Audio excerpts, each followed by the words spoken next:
কাজ আমি করতে পারবেন না। কি বলেন আপনি? ফালতু কথা। আপনি এখানে কাজ করলে আমাকে বলতে হবে। এখানে আমাকে বলতে হবে যে কাজ করতেছি আমি। আপনি আন্দাজ করে সীমান্তে চলে আসবেন, এটা হবে না ভাই। কথাটা কাছে যদি এখানে আপনি কাজ করি, আপনাকে অবশ্যই অবগত করবো আমি।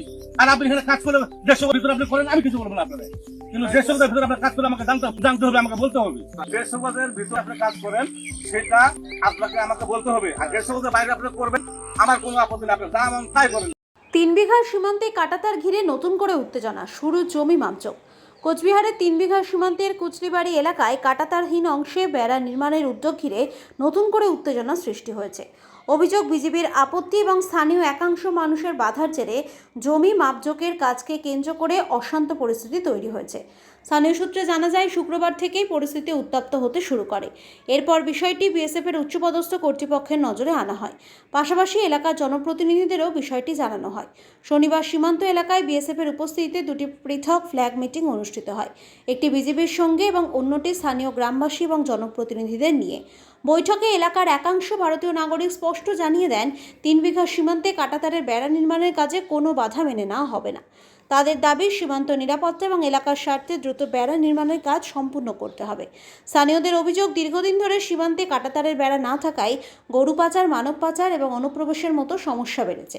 ফলে নিরাপত্তা নিয়ে উদ্বেগও বাড়ছিল। প্রশাসনের সূত্রে জানা গিয়েছে, সীমান্ত সংলগ্ন জমি হস্তান্তরের পর বর্তমানে মাপজোকের কাজ চলছে এবং খুব শীঘ্রই কাঁটাতারের বেড়া নির্মাণের কাজ শুরু হতে পারে।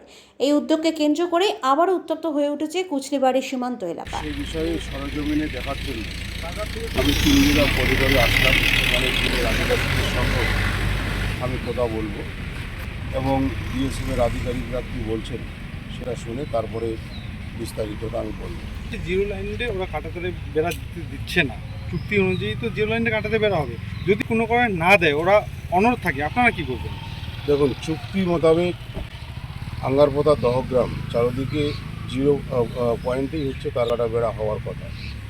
এবার চুক্তি যদি বাংলাদেশ না মানে, তাহলে পরবর্তী বিষয়ে 3 বিঘা করিডোরের যে চুক্তি রয়েছে সেটা চুক্তি ভায়োলেন্স হয়ে যাবে।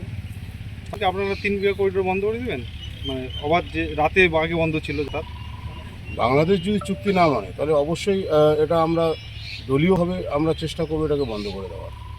কাজ অনগোয়িং প্রসেসে আছে, কাজ চলছে, কাজ বন্ধ হবে না।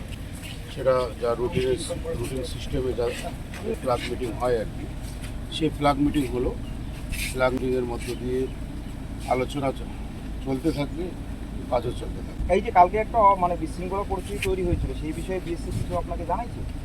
দেখুন, বিএসএফের তরফ থেকে যেটা পরিষ্কার, যেটা ওনারা বললো, এটা বর্ডারে একটু ছোটোখাটো প্রবলেম যেটা হয়ে যায়, আলোচনার মধ্যে এটা আমরা মিটিয়ে নিয়েছি। এখন আর কোনো প্রবলেম নেই, কাজ অনগোয়িং প্রসেসে আছে। জিরো সীমান্তে কাটাতে বেড়া হচ্ছে। হ্যাঁ, এই দহগ্রাম আঙ্গারপোতা সীমান্ত তৈরি করা হবে, তখন কি মানে বিএসএফ কি পদক্ষেপ গ্রহণ করবে, আপনাকে কি জানাবেন? বিএসএফের পক্ষ থেকে যা গভর্নমেন্টের যা অর্ডার আছে, রুলস অ্যান্ড রেগুলেশনে যা বলা আছে, সেভাবেই কাজ হবে। বাংলাদেশ কি বললো কি না বললো সেটা তাদের বিষয়।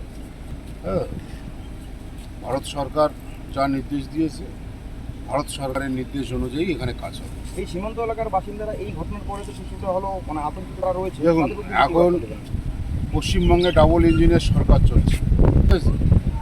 কোনো সীমান্তবর্তী এলাকার মানুষকে কোনো রকমের ভয় পাওয়ার কোনো বিষয় নেই।